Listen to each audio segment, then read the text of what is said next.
이제 우리 하나님 말씀 보겠습니다. 오늘은 다니엘서의 피날레입니다. 저도 처음 다니엘서를 설교하고 어쩌면 이 자리에 다니엘서의 설교를 처음 들으신 분도 계시니까 이 마지막은 좀 더 집중해서 주목해서 같이 한번 읽었으면 좋겠어요.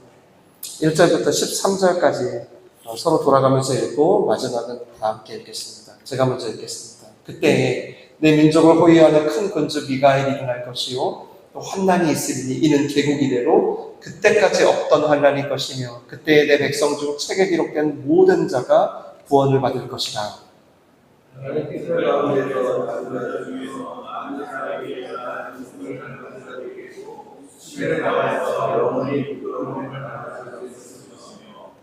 지혜 있는 자는 궁창의 빛과 같이 빛날 것이요 많은 사람을 옳은 대로 돌아오게 한 자는 별과 같이 영원토록 빛나리라.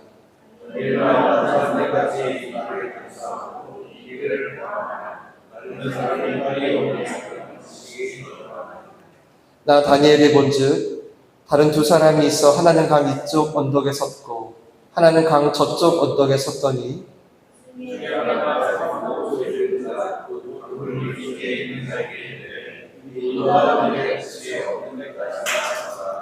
내가 들은즉 그 세마포 옷을 입고 강물 위쪽에 있는 자가 자기의 좌우 손을 들어 하늘을 향하여 영원히 살아계시는 이를 가리켜 맹세하여 이르되 반드시 한때, 두때, 반때를 지나서 성도의 권세가 다 깨지기까지이니 그렇게 되면 이 모든 일이 다 끝나리라 하더라. 네. 시작.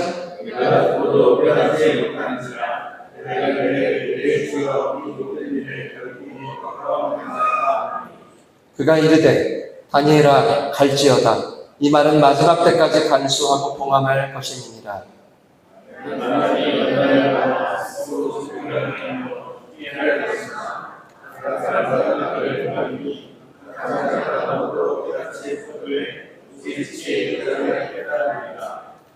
매일 드리는 제사를 폐하며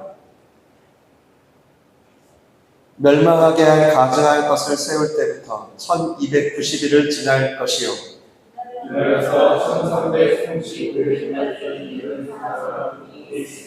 같이 읽겠습니다. 너는 가서 마지막을 기다리라. 이는 내가 평안히 쉬다가 끝날에는 내 몫을 누릴 것입니다. 아멘. 이는 살아계신 하나님의 말씀입니다.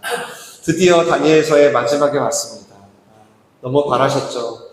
너무 어렵고 저도 맨날 이 환상을 보다가 제가 환상에 걸린 것 같았어요. 정말 쉽지 않았고요. 어떠셨나요, 여러분? 다니엘서. 저는 이번 다니엘서 보면서 자주 듣게 된 말이 하나 있어요. 사실 전에도 듣긴 들었었는데 다니엘서를 보다 보니까 너무 선명히 들렸던 말이었습니다. 그건 뭐냐면 바로 하나님 어느 때까지예요? 라는 말이었어요. 조금만 상황이 다를 뿐 우리는 어렵고 힘든 삶의 문제 앞에서 다 이런 질문을 하게 되잖아요. 하나님, 이 빚을 언제쯤 청산하게 될까요? 하나님, 제가 언제쯤 돈 걱정 안 하면서 살 수 있을까요? 하나님, 제 병은 언제쯤 나을까요? 하나님, 저 사람과의 관계는 언제쯤 회복될까요? 얼마나 더 기다려야 되죠? 그렇게 우리는 앞이 캄캄하고 힘든 일을 만날 때마다 늘 궁금해하는 거예요. 나에게 도대체 이런 일이 왜 생긴 거야? 혹은 도대체 이 고난은, 이 관계는 언제 끝나는 거지? 그래서 우리도 다니엘처럼 하나님께 계속 묻게 되는 것 같아요. 근데 참 하나님은 이 질문에 답을 안 해주십니다. 예수님도 그러셨잖아요. 우리 지난주에 예수님의 마지막 육성, 성령이 임하시면 권능을 받고 예수님의 증인이 될 거야 라고 하시기 바로 직전에 제자들이 물어봤잖아요.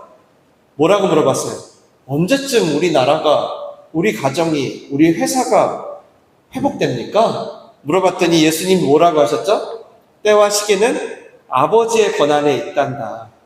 그러니 너희는 그저 권능을 받고 증인으로 살아가렴. 내가 세상 끝날까지 함께 할 거야. 이게 놀랍게도 다니엘서의 결론이기도 해요. 오늘 다니엘서의 마지막 장인데요.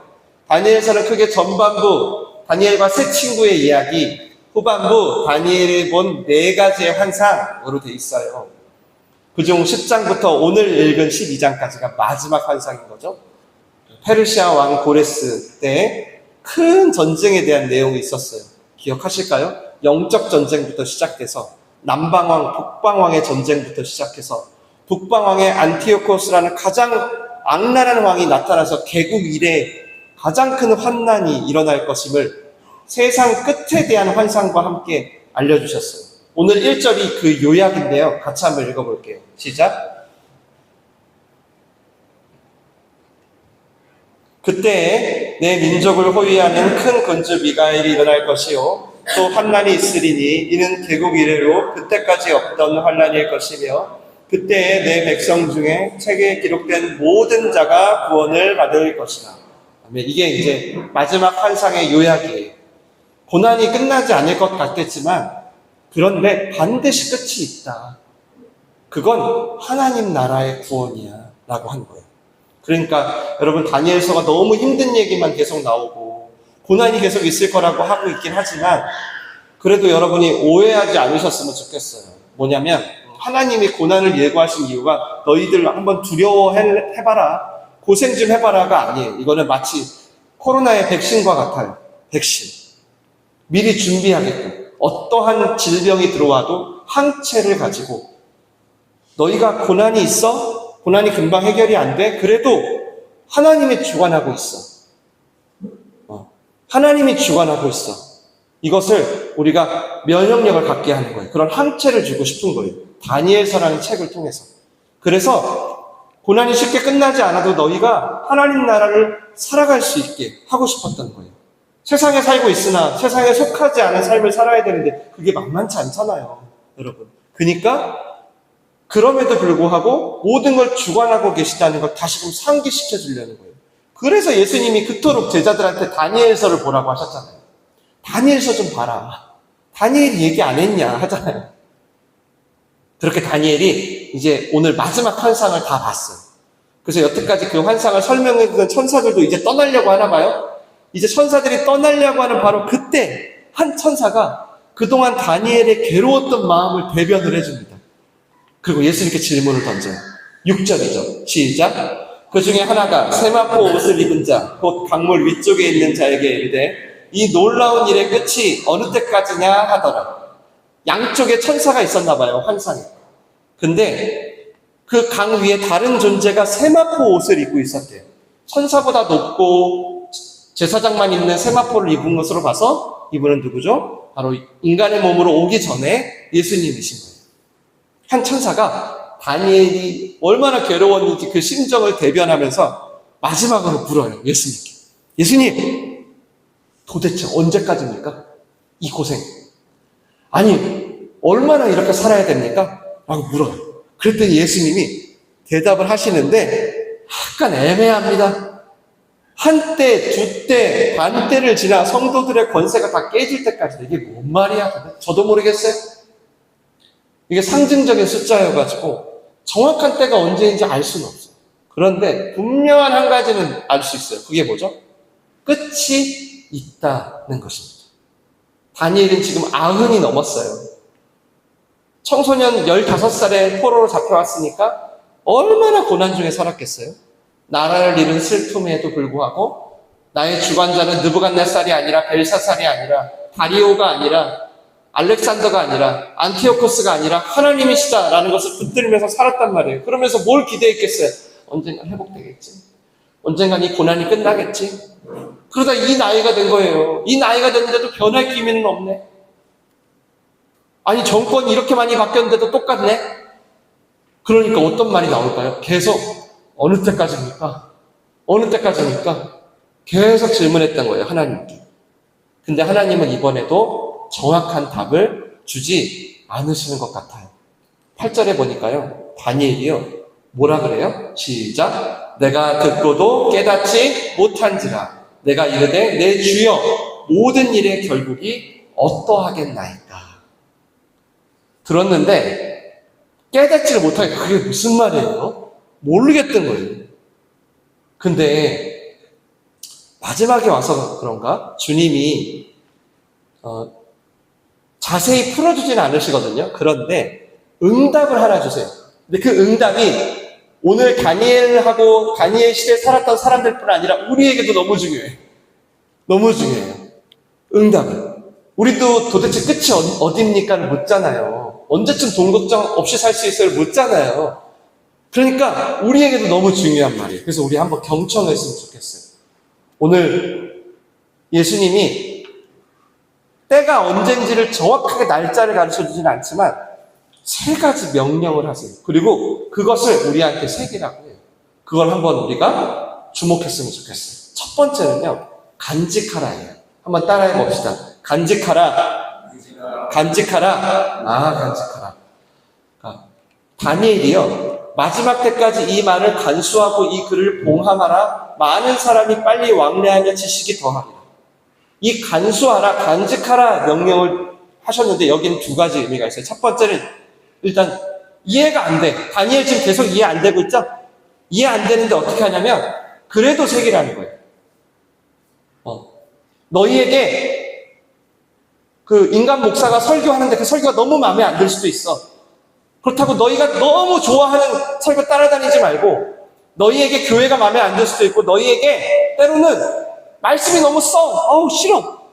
때로는 뭔 말인지 모를 수 있어. 하지만 제가 잘 모르더라도 교회를 그래도 나오라고 한 이유가 잘 아직 깨닫지 못하더라도 간직하고 머물라라는 말씀 때문이에요. 머물라는 거예요. 다니엘이 여러분 우리보다 훨씬 훌륭한 것 같지만 똑같아요. 첫 환상을 봤을 때도 이렇게 얘기하거든요. 제가 읽어드릴게요. 7장의 첫 환상 볼 때예요. 이제 천사들의 말이 끝났어요. 그랬더니 나 다니엘은 중심에 번민하였으며 내 얼굴빛이 변했대요. 그랬으나 내가 이 일을 마음에 간직하고 얼마나 이해하기가 힘들었으면 얼굴 색깔이 바뀌었대요. 너무 괴로웠나 봐요. 이해는커녕 도대체 이 묵시가 거부감만 들고 답답하기만 하고 이게 지금 내 고난하고 무슨 상관이야? 너무 괴로우니까. 그런데 주관자의 말씀이니까 간직하기로 한 거예요. 그리고 또 하나는 뭐죠? 많은 사람이 빨리 왕래하며 지식이 더하리라. 여러분 우리 있죠. 피로사회 한병철 교수라는 사람이 우리나라 피로사회라는 책을 썼잖아요. 너무 바쁘고 수많은 정보와 지식이 오히려 우리를 시달리게 한다. 그래서 그렇게 바쁘게 살아가지고 최종적으로 어떤 결과를 마주하죠? 바쁘게 사는 분들 아실 텐데 어떻죠? 타인은 고사하고 자기 자신도 돌볼 수 없게 되죠. 그래서 여러분 진짜 게으름뱅이는요 가만히 있는 사람들이 아니에요. 하나님의 관점으로 진짜 게으른 사람은 진짜 바쁘게 사는 사람이에요. 마치 오랜 기간 만나던 연인과 헤어진 분들이 무기력하게 있거나 아니면 잊어버리려고 막 미친 듯이 일을 하는 것처럼 마찬가지예요. 정말 바쁘게 살다가 내 본래의 첫 번째 정체성인 하나님의 자녀됨에 대해 잊어버리는 거예요. 하나님과 헤어졌어. 근데 그걸 잊으려고 더 분주하게 사는 거예요. 솔직히 자기가 알거든요. 지금 하나님과 헤어졌는지. 우리는 알아요. 하나님의 형상으로 지어져서. 근데 막 일부러 분주하게 사는 거예요. 그래서 내가 누군지, 내가 지금 왜 살고 있는지, 무엇을 위해 공부하고 돈 벌어야 되는지를 생각하지 못하게 하는 거죠. 그런 의미에서 가장 바쁘게 산다는 현대인들이 아이러니하게 가장 게으른 사람들이 된다는 거예요. 뭘 위해 사는지도 몰라. 그냥 열심히만 살아. 그렇게 사는 게 당연한 거예요. 왜? 그렇게 사는 게 잘 사는 거라고 어려서부터 배워왔으니까. 그래서 이분들이 어떻죠? 잠시라도 멈추고 있는 사람들을 보면 뭐라고 하죠? 이런 분들이 막 비난하죠. 예를 들면 다니엘처럼 지금 얼마나 바쁘겠어요. 총리인데. 근데 또 하루에 3번씩 기도해. 뜻을 정해서 증인으로 살아. 아유, 왜 저렇게 살아? 저 시간에 차라리 딴 걸 하지. 차라리 쉬지. 여러분 이해 안 됩니다. 세상 사람들의 눈에 여러분 하나님 나라의 삶이 이해될 것 같아서 이해 안 돼요. 납득 안 됩니다. 사자와 어린 양이 함께 노는 거 이해될 것 같아요? 이해 안 돼요. 이해 안 돼요. 의사와, 굳이 제가 비유하는 겁니다. 의사와 연봉 한 10억 되는 의사와 비정규직의 청소 노동자가 같이 노는 거 세상이 이해해요? 제가 생각할 때는 하나님 나라 외에는 그거를 해석할 수 있는 방법이 없어요. 사자와 어린 양이 어찌 같이 놀아요? 맞죠? 모든 걸 팔아가지고 밭에 감추인 보화를 하나 사는 거, 이거 세상 이해돼요? 이해 안 돼요. 이해 안 됩니다. 도저히. 겨자씨밖에 안 되는 머스타드 소스의 씨앗 있잖아요. 그 씨앗을 자기 밭에 심는 게 하나님 나라라고 했잖아요, 예수님이. 그거 이해 못해요. 이해 못해요. 다니엘이 지금 기도 시간을 지키는 거, 이거 자기 응답받으려고 하는 거 아니거든요. 예전에 우리 설교했잖아요. 내 주관자가 누구인지를 확인하고 싶은 거예요. 그래서 계속 기도하는 거예요. 그래서 이 간수하라, 간직하라 이 말씀은요, 여러분, 너희에게 이미 주어진 묵시를 놓치지 말고 당장 이해가 안 돼. 그러더라도 엄청 분주한 세상 속에서 새기라는 거예요. 너희들이 이제 사람들이 어떤 코로나나 어떤 겉으로 드러난 일들을 보고 막 말할 거래요. 사람들은 엄청 분주해하면서 불안하게 살 건데 그럼에도 불구하고 너희를 새기라는 거예요. 간직하라는 거예요. 그래서 공하여 두라라고 하시죠. 이거는 무슨 극비로 밀봉해라 이게 아닙니다. 여러분 꿀단지 알죠? 꿀단지 생각하면 돼요. 우리 꿀단지 먹잖아요. 먹은 다음에 어떻게 해요? 덜덜 말아가지고 밀봉하잖아요. 맞죠? 오염되지 않게 하려고. 맞죠? 비밀로 하라는 게 아니라요. 계속 잡수시면서 그 끝을 향한 삶을 살기 위해 오염되지 않게 지키라는 거예요. 그리고 이제 두 번째 명령입니다. 9절 시작. 그가 이르되 다니엘아 갈지어다. 이 말은 마지막 때까지 간수하고 봉함할 것입니다. 그래서 이 봉함하라고 이 말 때문에 다니엘이 이 다니엘서를 나중에 개방해요. 바로 개방하지 않고 가라는 거예요. 갑자기 아니 이렇게 다니엘 1장부터 내내 환상을 보고 갑자기 가래. 어디 가라는 거예요? 갑자기 주님이 아니 도대체 주님 저의 고난이 언제 끝나냐고요. 저 언제 병 언제 나아요. 아니 저 이거 언제 먹고 사는 문제 해결돼요. 계속 물어봐요. 이 고난은 언제까지 묻는데 갑자기 주님이 마지막에 가라. 갑자기 어디 가라는 걸까요? 이건 이런 뜻입니다. 이제 다니엘아 너에게 필요한 계시는 다 줬다는 거예요. 그리고 너한테 더 설명해도 너 이해 못한다는 거예요. 그러니 이제 그만 듣고 그만 묻고 너한테 준 말씀을 가지고 너의 현실로 가라는 거예요. 여러분 우리가 하나님의 뜻을 알아봤자 얼마나 알아요. 맞죠? 그런데 계속 가지는 않고 묻기만 해. 하나님께 묻기만 해. 그러면 도대체 이 끝이 언제냐고 묻기만 해. 그러면 이렇게 될 수 있는 거예요. 그건 마치 나를 납득시키지 않으면 나 하나님 안 믿어. 나 납득시키지 않으면 나 안 가 교회. 이런 교만이 될 수 있는 거예요. 그래서 주님이 명령하시는 거예요. 이제 그만 좀 묻고 가라. 네가 딛고 있는 세상을. 환상에서 좀 깨어나. 이제 그만 봐. 환상. 나한테 환상 그만 구해. 그리고 이제 네가 해야 할 일을 해야 된단다. 하나님의 백성으로서 예수님의 증인으로서 그렇게 마지막을 살아가라는 거예요. 그렇게 이 두 가지 명령을 포함한 가장 중요한 마지막 명령이 세 번째로 나옵니다. 이것 같이 읽을게요. 13절 시작. 너는 가서 마지막을 기다리라. 이는 내가 평안히 쉬다가 끝날에는 내 몫을 누릴 것입니다. 아멘. 마지막을 기다리라. 마지막 명령. 기다리라. 마지막을 기다리라. 다니엘서의 끝이기도 하고요. 여러분 이게 마지막 명령입니다. 지난번 혹시 기억하세요? 영화 밀정. 이정재 씨가 주연한 독립군으로 활동하다가요. 일본의 밀정으로 나라와 동료를 팔아먹습니다. 마지막에 발각이 됐고요. 동료들이 묻습니다. 왜 그랬어? 왜 나라와 동료를 팔았어? 뭐라 그러죠? 이정재 씨가 해방될 줄 몰랐습니다. 나중에 영화 보세요. 그 대사 이대로 그대로 나와요. 해방될 줄 몰랐습니다. 해방될 줄 알았으면 내가 그랬겠나? 하고 팡팡팡 암살을 당하죠. 그래서 그 제목, 영화 제목이 암살이잖아요. 해방될 줄 몰랐으니까. 초라한 독립군의 현실이 얼마나 힘들었겠어요. 일본은 러시아까지 정복하고 있고. 그럼에도 반드시 끝이 온다는 믿음을 가진 사람들은 어떻게 살았냐면 독립의 항쟁을 이어갔어요.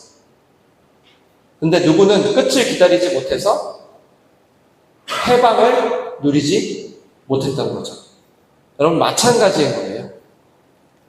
그리스도인에게 이 끝은 곧 완성이거든요. 비록 눈에 보이는 건 지금 어때요? 우리 세상이 깨어진 세상이잖아요. 그런데 하나님의 나라가 예수님을 통해서 이미 시작됐다고, 나아가 반드시 완성되는 날이 있다라는 걸 믿음으로 너희는 지금 최선을 다하라는 거예요. 그래서 제가 오늘 이 13절을 중요해서 이걸 히브리어로 번역해 왔어요. 히브리어를 읽어볼게요. 시작. 너희는 삶으로 가서 마지막 때까지 하던 일을 하라. 13절이 이렇게 번역됐어요. 더 제가 놀랬던 건 표준 세번역이에요. 요즘 여러분 성경 볼 수 세번역도 갖고 왔어요. 이건 한 발 더 나가요. 읽어볼게요. 시작. 너는 끝까지 최선을 다하라 라고 번역하고 있어요. 하나님의 나라가 완성되기까지 너희가 간직한 말씀을 가지고 계속 증인된 삶을 살라는 거예요. 이제나 저제나 주님 오실 날만 기다리면서 기도원에 처박혀 있지 말고,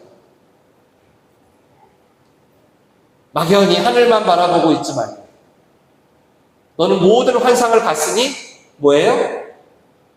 너 다 봤잖아, 다니엘. 너 삶의 전쟁이 끊임없이 있을 거 봤지? 네.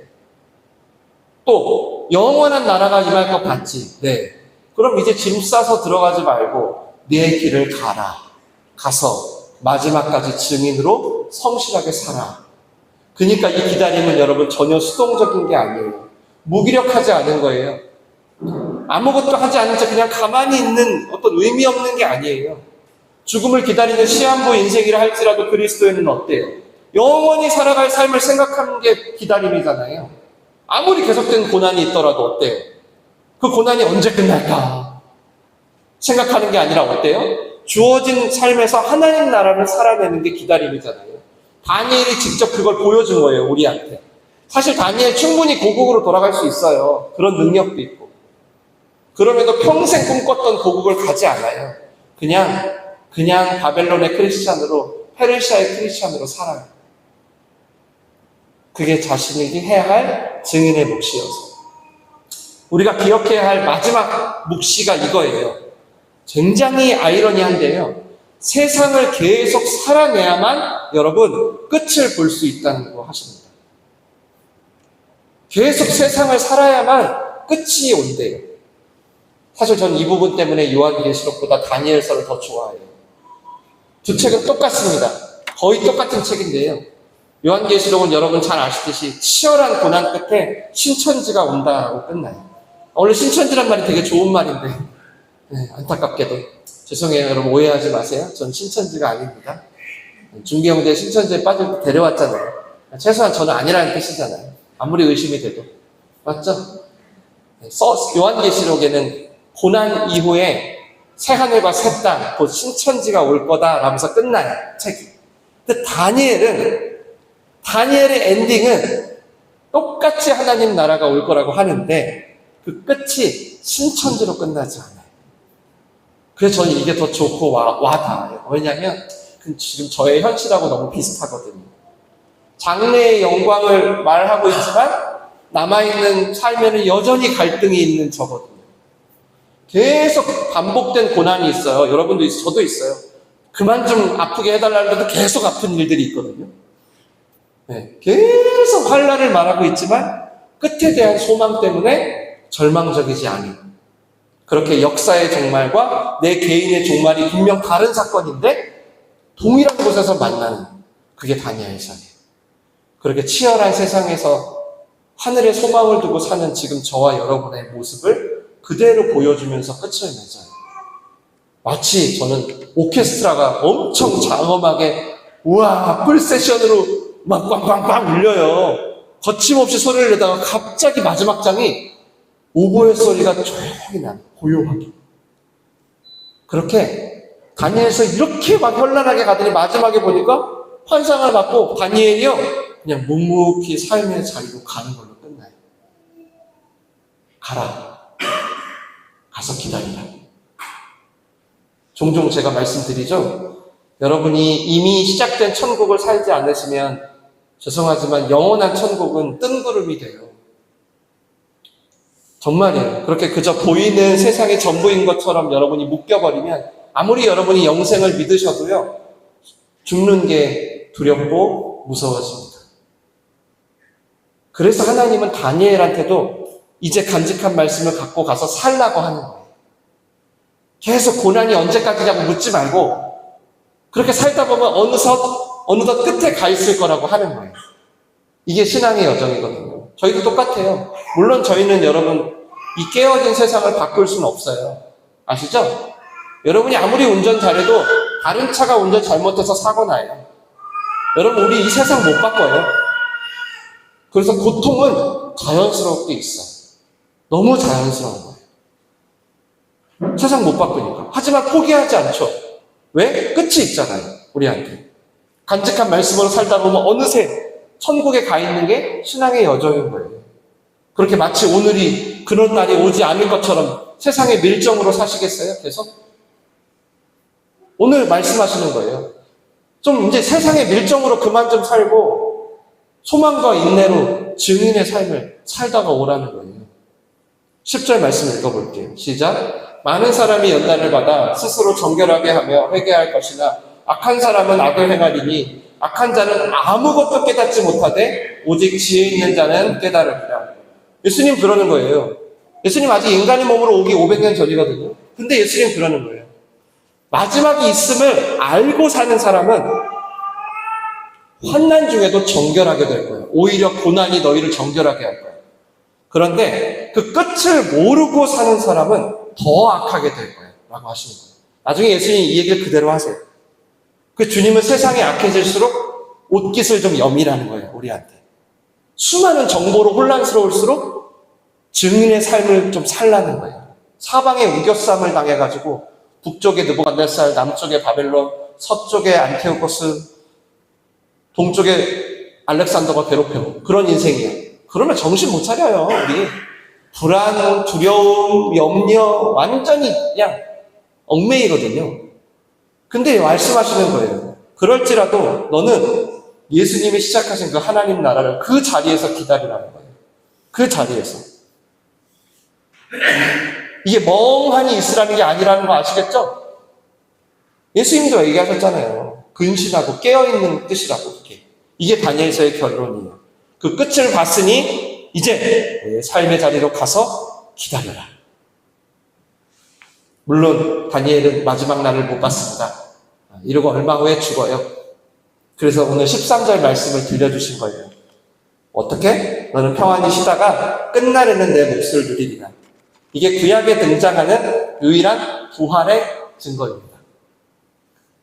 예수님 오시기 550년 전에 다니엘은 너는 부활하여 영생하게 될 거야 라는 말씀을 들은 거예요. 와, 진짜. 우린 예수님 이후의 사람이잖아요. 우린 AD 사람이잖아요. 근데 BC 사람인 이제 다니엘은 진짜, 여러분, 그러니까 우리도 이 다니엘서라는 책을 믿으신다면 여러분이 최소한 다니엘을 통해서 보게 된 이 환상들을 여러분이 믿으신다면 여러분도 절대 이 기다림의 긴장을 늦춰서는 안 되겠어요.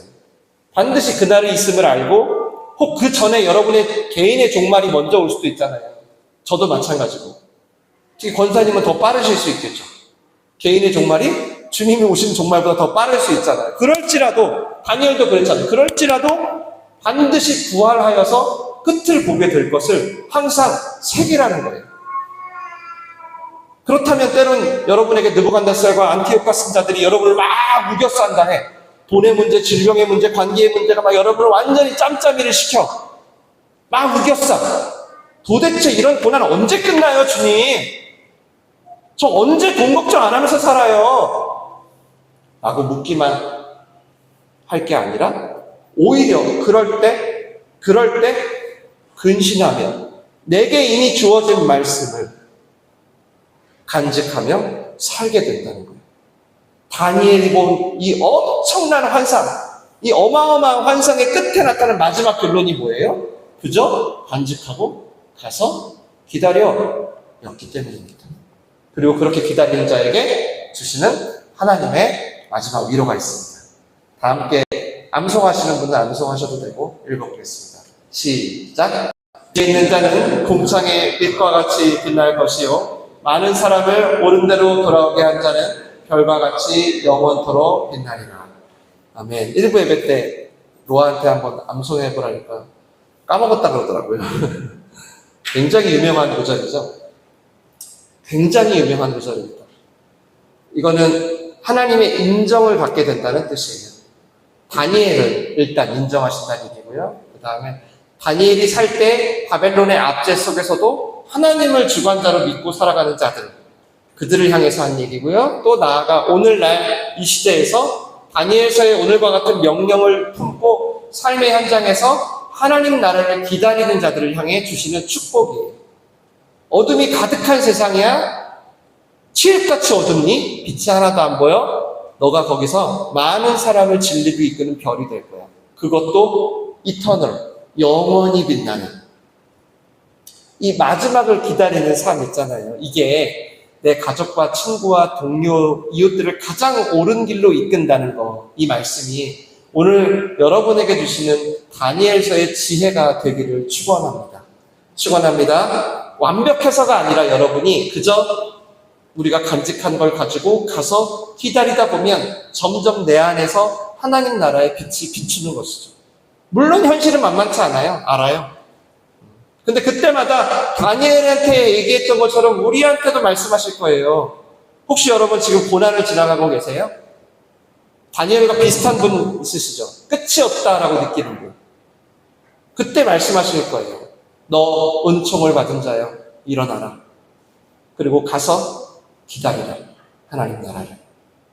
거대한 왕들의 시대, 전쟁이 끊이지 않던 시대, 하나님의 백성이 끊임없이 고난받고 고통받던 시대 속에서도 별들이 비쳤다면 여러분 지금 우리 시대도 분명히 빛을 비추며 살 수 있는 거예요. 고난과 박해가 도리어 우리를 정결하게 하고요. 세상 주관자들 속에서 하나님을 주관자로 따르는 우리의 일상이 왜 나에게 이런 일이 생길까? 도대체 나는 이 고난이 언제 끝날까? 하는 질문들을 다 뚫어버릴 거예요. 다 뚫어버릴 거예요. 정말. 그리고 설마 이해가 안 돼. 다 뚫고요. 오늘 다니엘처럼 이해가 안 되더라도 여러분은 하나님 나라를 기다리게 될 거예요. 아멘? 다 뚫어버립시다. 이게 저의 말이 아니라 이영준이라는 목사의 말이 아니라 하나님의 말이라면 반드시 여러분 다 뚫게 될 줄 믿습니다. 그러므로 우리도 포기하지 말아야 돼요. 우리도 그 치열한 삶의 자리에서 그렇게 높은 산이 거친 들이 산천이나 초목이나 그 어디나 하늘나라가 되는 이 시대의 다니엘들이 다 되시고 주님의 이름으로 간절히 축원합니다. 축원합니다. 기도하겠습니다.